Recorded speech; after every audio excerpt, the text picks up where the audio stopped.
Okay, hi everyone.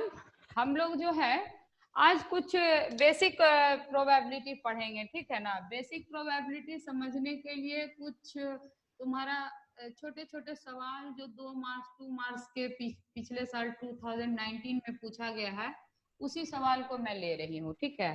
तो जैसे तुम्हारा सवाल लिया गया था, एक सवाल पूछा है कि अगर probability of A intersection B is equal to क्या दिया हुआ है, probability of A into probability of B. ये होता है, तुम लोगों को शायद याद हो, नहीं भी याद हो तो याद कर लो। This theorem is valid for what type of event. तो जब तुम्हारा इवेंट क्या होता है, म्यूचुअली इंडिपेंडेंट इवेंट हो। ए और बी क्या है, इस तरह लिखने का मतलब क्या हुआ कि ए और बी कोई दो इवेंट है और ये दोनों इवेंट क्या हो, इंडिपेंडेंट इवेंट हो। तो तुम लिख सकते हो इंडिपेंडेंट इवेंट। तो ये इंडिपेंडेंट इवेंट के लिए क्या होता है, बिल्कुल वैलिड होता है। Probability of A intersection B is equal to probability of A into probability of B. ये सही है क्या? नहीं तो सही है, ये होता है। तो तुमको प्रूफ करने के लिए दिया गया है, प्रूफ क्या करोगे, तो proof probability of A complement intersection B is equal to probability of A complement into probability of B.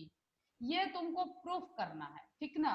तो इसको प्रूफ करने के लिए तुमको क्या करना पड़ेगा, तो सबसे पहले हम लोग याद करते हैं कि एक वेन डायग्राम बनाते हैं और इसमें समझने का कोशिश करते हैं कि इसका मतलब क्या है इन सब चीजों का। तो देखो, अगर ये कोई ए सेट को रिप्रेजेंट कर रहा है और कोई ये बी सेट को रिप्रेजेंट कर रहा है, सेट थ्योरी में थोड़ा बैक हो जाओ, तो तुम क्या कहते हो कि मैम ये जो कॉमन प्लेस है, ये जो कॉमन एरिया है, असल में यही तो ए इंटरसेक्शन बी है। ए इंटरसेक्शन बी का मतलब क्या होता है कि वो सारे कंपोनेंट या वो सारे मेंबर जो दोनों में क्या हो, कॉमन हो। तो देखो, ये जो कट वाला एरिया आया है, ये क्या है, इसमें ए भी मौजूद है और बी भी मौजूद है। लेकिन अगर बात इसकी करें, ये वाले एरिया की, तो इस एरिया में तुम क्या कहोगे कि मैम इसमें ए तो है और कौन नहीं है, तो बी नहीं है। तुम कहोगे कि यस मैम, बात तो आप ठीक बोल रही हैं कि इस वाले पोर्शन में, देखो मेरे पास अलग कलर का मार्कर तो इस वक्त है नहीं, तो ये वाला जो पोर्शन है ये किस एरिया को कवर कर रहा है, तो कह रहे हो कि इसमें ए है और ए के साथ साथ कौन है, जो बी नहीं है। तो इस एरिया में बिल्कुल भी बी नहीं है और पर ए है, तो इसको तुम क्या लिख सकते हो, ए इंटरसेक्शन बी बार। और इसको क्या लिखे हो कि इसमें ए भी है और कौन है, बी भी है, तो इसको क्या लिखे हो, ए इंटरसेक्शन बी। सिमिलरली क्या बोलोगे कि तब आप इसका मतलब मैडम ऐसे कुछ लिख दीजिएगा, ए बार इसको कह दीजिएगा, क्योंकि इसमें ए नहीं है। तो हम कहेंगे बस तुम तो सही पकड़े कि ये जो मेरे पास एरिया है, इस एरिया में ए बिल्कुल नहीं है ना, ये वो एरिया कंटेन किया है जिसमें क्या नहीं है, ए नहीं है। तो ए बार हुआ और कौन है, और बी, दोनों कॉमन है कि नहीं, कि इसमें इंटरसेक्शन क्या हो गया, ए बार और बी कॉमन हो गया।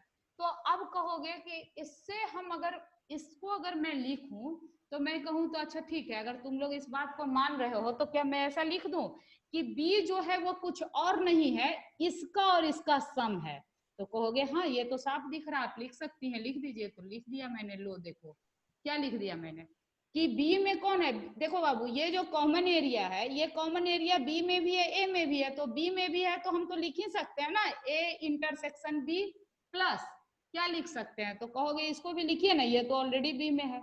तो हम बोलेंगे ठीक है, लाओ लिख देते हैं। तो ये क्या हो गया, A intersection A bar intersection B. तो ए को हम लोग कुछ इस तरह से लिख सकते हैं कि नहीं, तो कहोगे बिल्कुल लिख सकते हैं। तो अच्छा, ये प्लस को तुम क्या कहते हो, प्लस को तुम कहोगे कि मैम प्लस असल में सेट थ्योरी में कुछ और नहीं, यूनियन है। तो हम कहेंगे चलो ठीक है भाई, तुम्हारी बात मान लिया हमने, सेट थ्योरी में ये क्या है, यूनियन है। और ये जो इवेंट है, ये इवेंट क्या है, म्यूचुअली इंडिपेंडेंट है, एक दूसरे के ऊपर क्या है, बिल्कुल भी डिपेंड नहीं करता है। तो अगर तुम कहते हो कि ये सब जो इवेंट है ये म्यूचुअली इंडिपेंडेंट इवेंट है, तो इसकी प्रोबेबिलिटी अपन क्या लिखेंगे, प्रोबेबिलिटी लिखेंगे अपन, probability of b is equal to क्या हो जाएगा, तो probability of A intersection B, और यूनियन को क्या लिखोगे प्लस, तो इसको हमने प्लस लिख दिया, और फिर क्या लिखोगे, probability of A intersection b, a bar का इंटरसेक्शन किससे, बी से। तो इसमें तुम लोगों को कोई ऐतराज नहीं होगा, बोलोगे नहीं इसमें ऐतराज वाली तो कोई बात है नहीं, आपने तो बहुत सिंपल तरीके से दिखाया कि भाई अगर ये ए है ये बी है तो इसका कॉमन एरिया ये है, और ये क्या है, बी क्या है, तो ये प्लस ये। तो हम कहते हैं कि अगर ये ए और बी दो म्यूचुअली इंडिपेंडेंट इवेंट है तो इसको हम लोग प्रोबेबिलिटी के टर्म में लिख सकते हैं, probability of b is equal to probability of A intersection b union को plus probability of A bar intersection b, ठीक है ना। अब हम लोग क्या करें, इसको थोड़ा सा रीअरेंज कर लें तो अच्छा लगता है देखने में, तो रीअरेंज क्या कर सकते हैं, तो देखो क्या कर सकते हैं रीअरेंज, इसमें बोलो, इसको हम लोग इधर ले आते हैं क्योंकि हमको प्रूफ ये करना है कि नहीं, हमको इसको प्रूफ करना है लेफ्ट साइड में, तो इसको प्रेम पूर्वक लेफ्ट साइड में तुम ले आओ, ए इंटरसेक्शन बी, ठीक है। तो इसको जब तुम इस साइड ले आए तो तुम क्या कहोगे कि मैम इसको यही रहने दीजिए, इसी को इधर ले आइए, तो ये बेचारा अकेला पड़ जाएगा, तो हम बोलेंगे चलो वो भी ठीक है। तो तुम क्या करोगे, बराबर के इस तरफ लेफ्ट साइड में लाया जाता है बिल्कुल ऐसे, तो उसमें क्या होता है प्लस माइनस होता है चेंज, है ना, कि अगर इसको बराबर के लेफ्ट साइड में लाओगे तो ये इधर प्लस है तो इधर आके क्या हो जाएगा माइनस, तो ये पीवी जो है जब इधर आएगा तो इसको क्या लिखोगे तुम, probability of A intersection B, थोड़ा कॉपी पर प्रैक्टिस करना, ये सब बेसिक मैथमेटिकल रूल है, मैथमेटिक्स का बहुत बेसिक फंडामेंटल रूल है कि नहीं। फिर तुम क्या लिखोगे, कहोगे कि मैम चूंकि ए और बी जो है ये म्यूचुअली इंडिपेंडेंट इवेंट है, और ये तो एक्सियम्स हमको ऑलरेडी प्रश्न में भी दिया हुआ है ना, और ये होता भी है, तो हम इस एक्सियम्स का, इस थ्योरम का यहाँ इस्तेमाल करेंगे और क्या लिखेंगे, इसको लिखेंगे प्रोबेबिलिटी ऑफ बी माइनस, ये तो प्रोबेबिलिटी ऑफ बी ऑलरेडी जो लिखा हुआ वही लिखा हमने, और फिर क्या लिखा, probability of A intersection B को अपन क्या लिख सकते हैं, probability of A dot probability of B, बिल्कुल सही है ना। तो इसमें क्या हो जाएगा, अब देखो प्रोबेबिलिटी ऑफ बी को तुम कॉमन ले सकते हो, तो कहोगे हाँ कोई दिक्कत नहीं है, देखिए प्रोबेबिलिटी ऑफ बी इसमें भी है, प्रोबेबिलिटी ऑफ बी इसमें भी है, तो जब अपन प्रोबेबिलिटी ऑफ बी को कॉमन लेंगे तो यहाँ क्या बचेगा, वन, क्योंकि एक ही है ना, वन तो हर किसी के प्रोडक्ट में होता है इसलिए वन बचेगा, माइनस यहाँ बी को जब कॉमन निकाल लोगे तो क्या बच जाएगा, प्रोबेबिलिटी ऑफ ए, तो कहोगे हाँ ये बात तो आपका ठीक लगा हम लोग को। तो अब हम क्या लिखेंगे, हम लिखेंगे प्रोबेबिलिटी ऑफ बी, और हम लोगों को पता है, क्या पता है, तो हम लोगों को पता है कि वन माइनस प्रोबेबिलिटी ऑफ ए क्या होता है, प्रोबेबिलिटी ऑफ ए बार, इसी को लिखा जाता है ना, इसी को अपन क्या कहते हैं, प्रोबेबिलिटी ऑफ ए बार, है कि नहीं, कि होने और ना होने दोनों का सम क्या होगा, ऑलवेज वन, तो ये क्या होगा, one minus probability of a is always equal to probability of A bar. तो देखो तुमको प्रूफ क्या करना था, probability of A bar intersection b, ये तुमको प्रूफ करना था बाबू, है ना। इसको प्रूफ करने के लिए तुम देखो ये दोनों चीजें एक आ गई कि नहीं, सवाल में प्रश्न में तुमको ये दिया हुआ था, प्रश्न में तुमको ये 2 मार्क्स क्वेश्चन था, इस क्वेश्चन को मैंने इसलिए लिया ताकि हम लोगों की जो अंडरस्टैंडिंग है बेसिक प्रोबेबिलिटी का वो बढ़े। तो इसमें तुमको सवाल में क्या दिया हुआ था कि अगर मेरा ए और बी कोई दो इंडिपेंडेंट इवेंट हो, है ना, इंडिपेंडेंट मतलब एक के घटने से दूसरे को कोई फर्क नहीं पड़ता हो, दोनों इंडिपेंडेंट हो, जैसे तुम अगर कोई क्वाइन को फेंकते हो तो उसमें कोई ऑड नंबर आएगा तो वो उस ऑड नंबर का आना इवन नंबर पर डिपेंड नहीं करता है ना, डाइस बोलो ना, क्वाइन बोलना ठीक नहीं है, डाइस बोलो, तो डाइस में क्या होता है 1 2 3 4 5 6 6 फेसेस होते हैं, है कि नहीं, तो अगर तुम्हारा डाइस में फेस 2 आया तो 2 का आना क्या उसके ऑड नंबर पर डिपेंड करता है, तो कहोगे बिल्कुल नहीं, 2 बिल्कुल इंडिपेंडेंट है, 3 का आना 2 पे डिपेंड नहीं करता, तो इस तरह का जो इवेंट होगा वो मैम वीडियो क्लियर नहीं आ रहा है। यस मैम वीडियो क्लियर नहीं है। अच्छा ठीक है,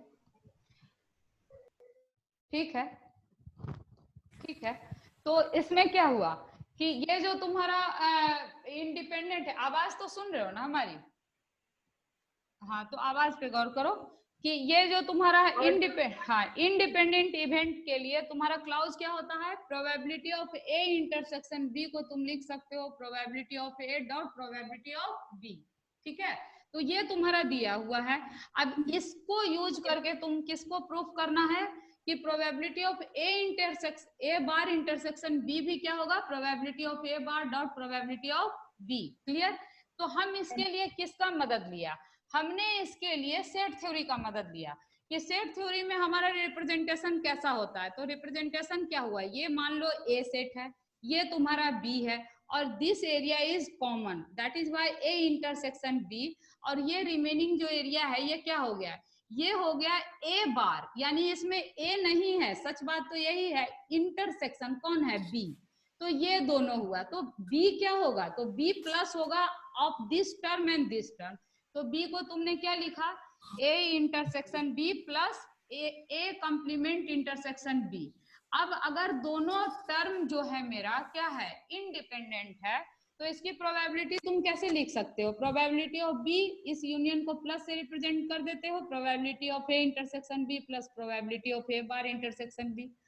अब क्या किया है तुमने, इसको थोड़ा सा रीअरेंज कर लिया है कि ये हमको इसका वैल्यू फाइंड आउट करना है, तो इसको हम लोग एक साइड कर लिए और इसको इधर ले आए, तो इसको इधर लाओगे तो क्या लिखोगे, probability of B minus probability of A intersection B. फिर हम लोग क्या पढ़े कि अगर ये दोनों इंडिपेंडेंट इवेंट है तो हम लोग क्या लिखेंगे, ये प्रश्न में भी दिया हुआ है probability of A dot probability of B. तो अब इन दोनों से जब तुमने प्रोबेबिलिटी ऑफ बी कॉमन निकाला तो बचा क्या, 1 माइनस प्रोबेबिलिटी ऑफ ए, और 1 माइनस प्रोबेबिलिटी ऑफ ए क्या हो गया तुम्हारा बार। भाई 1 टोटल की प्रोबेबिलिटी है और उसमें से माइनस तुम किसको कर दिए, ए को, तो बचा क्या, वही ना जो ए में नहीं है, तो उसको तुम किससे रिप्रेजेंट करोगे, ए बार से, है ना। तो यही तो तुमको प्रूफ करना था, तो क्लियर हुआ कि नहीं, हो गए बिल्कुल क्लियर। चलो ठीक है, कुछ दूसरा सवाल लेते हैं हम लोग। चलो ये जो है तुम्हारा, ये नेक्स्ट प्रश्न है, ये भी तुम्हारा 2019 में ही पूछा गया है। सवाल क्या है वो पहले देख लो। प्रश्न ये है कि ए और बी तुम्हारा क्या है, दो पॉसिबल आउटकम है किसी एक्सपेरिमेंट का। जैसे तुम एक्सपेरिमेंट करते हो ना, कॉइन को फेंकते हो तो वो भी एक एक्सपेरिमेंट है। तो कॉइन में हेड आना ये एक आउटकम हो गया, कॉइन में टेल आना this is your second outcome. ठीक है, तो उसी तरीके से ये कह रहा है कि सपोज करो कोई एक्सपेरिमेंट तुमने किया, तो यहाँ हेड के जगह आउटकम ए से रिप्रेजेंट किया है और आउटकम बी से रिप्रेजेंट किया है। ठीक है, तो कहता है ए आउटकम आने की प्रोबेबिलिटी तुमको 0.4 दिया हुआ है, probability of A union B के दोनों के साथ आने की यूनियन की प्रोबेबिलिटी क्या दिया हुआ है, 0.7 दिया हुआ है। ठीक है, और प्रोबेबिलिटी ऑफ बी तुमको के दिया हुआ है जिसकी वैल्यू निकालना है, लेकिन कंडीशन क्या दिया हुआ है कि ये तुम मान लो कि ए और बी जो आउटकम है ये म्यूचुअली एक्सक्लूसिव है।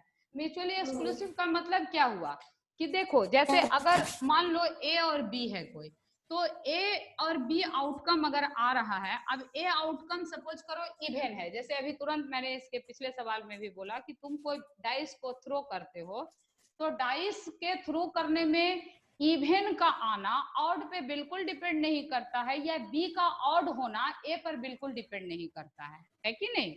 लेकिन बात अगर हम लोग करते हैं कि ए जो है वो ऑड होगा लेकिन बी क्या हो, लेस देन 4, तो इसमें डिपेंडेंसी है। बोलो क्यों, क्योंकि लेस देन 4 में देखो इसमें ये जो रिजल्ट है डाइस में ऑड क्या क्या होता है, तो 1 होता है, 3 होता है ना, और क्या होगा 5, ये ऑड हो गया। और लेस देन 4 में ऑड क्या होगा, तो लेस देन 4 में देखो ऑड हो जाएगा 1 और 3, सही बात है कि नहीं, है ना। तो जब लेस देन 4 को तुम कहोगे ऑड, तो इसमें क्या है, देखो ये ए के आउटकम में भी 1 3 है और बी के भी आउटकम में भी 1 3 है, तो तुम कहोगे कि ये दोनों आउटकम म्यूचुअली एक्सक्लूसिव है, कहोगे नहीं मैम बिल्कुल नहीं, है ना। कोई कॉमन इसमें है, मतलब म्यूचुअल एक्सक्लूसिव का मतलब क्या कि दोनों आउटकम में कोई कॉमन नहीं होना चाहिए। जैसे यहाँ पर देखो, अगर इवन की बात करोगे तो इसमें इवन क्या क्या हो जाएगा, 2 4 और 6, और इसका आउटकम आउट क्या हो जाएगा 1 3 5। अच्छा देखो इसका जो आउटकम है, इसके आउटकम में कोई भी कॉमन है, तो कहोगे नहीं मैम बिल्कुल कॉमन नहीं है। तो इसका मतलब क्या हुआ कि जब कॉमन नहीं है तो ये A इंटरसेक्शन B क्या होगा, फाई होगा। सही बात है कि नहीं? कि कॉमन मतलब इंटरसेक्शन मतलब क्या, that outcome which is common between these two event. तो इन दोनों इवेंट में कोई कॉमन नहीं है, तो इसीलिए तुम क्या कहोगे कि ये तो मैम 5 होगा। और इसको क्या कहोगे कि मैम ये दोनों में तो चूंकि कॉमन है, इसलिए आप इसको नॉट इक्वल टू 5 लिख दीजिए। तो मैंने लिख दिया वही, इसमें कॉमन क्या है, 1 3 कॉमन है यार दोनों में, तो ये म्यूचुअली एक्सक्लूसिव हो गया, नहीं हुआ है कि नहीं। तो तुम क्या याद रखोगे, देखो इससे ध्यान में रखना कि जो आउटकम है दोनों इवेंट का, एक्सपेरिमेंट का, वो क्या होना चाहिए, कभी भी कॉमन नहीं आता है तो उसको तुम क्या कहोगे, म्यूचुअली एक्सक्लूसिव है। इसको मैथमेटिकली कैसे रिप्रेजेंट करोगे, ए इंटरसेक्शन इज बी क्या हो जाएगा 5। अगर दो आउटकम ए और बी से रिप्रेजेंट करते हो तो इसका आउटकम क्या हो जाएगा 5। अब इस सवाल को बनाने के लिए जो तुमको प्रयास करना पड़ेगा, तो वो कैसे बनाओगे, तो तुम जानते हो प्रोबेबिलिटी का बेसिक रूल, क्या जानते हो, ए यूनियन बी बराबर क्या लिखा जाता है, of a probability of a, of कर लो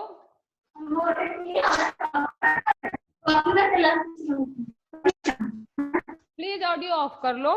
probability of a plus probability of B minus probability of A intersection b, ठीक है। तो ये तो बेसिक प्रोबेबिलिटी का रूल होता है, लेकिन इसमें खास क्या है कि चूंकि तुम्हारा दिया हुआ है कि A and B both are mutually exclusive, तो एक्सक्लूसिव है तो ये टर्म तो तुम्हारा 0 हो गया बाबू। तो बचा क्या, तो बचा तुम्हारे पास a union b is equal to probability of a plus probability of b. अब बताओ कि प्रोबेबिलिटी ऑफ बी तुमको निकालना है, इसी की वैल्यू के निकालनी है ना। तो तुम क्या कहोगे कि मैम इसको प्यार से लिख दीजिए ना, probability of b is equal to probability of A union b minus probability of a. तो ए यूनियन बी तुम्हारा क्या दिया हुआ 0.7 माइनस प्रोबेबिलिटी ऑफ ए क्या दिया हुआ 0.4, तो के की वैल्यू क्या निकल के आ गई 0.3। तो 0.3 ये तब है जब तुम्हारा ए और बी म्यूचुअली क्या हो, एक्सक्लूसिव हो। ये इसका मतलब क्या हुआ कि इन दोनों का जो आउटकम है उसमें कुछ भी कॉमन नहीं है, ठीक है। तो यहीं तक रहने देते हैं, फिर अगले वीडियो में हम लोग आगे करेंगे। करते हैं आप।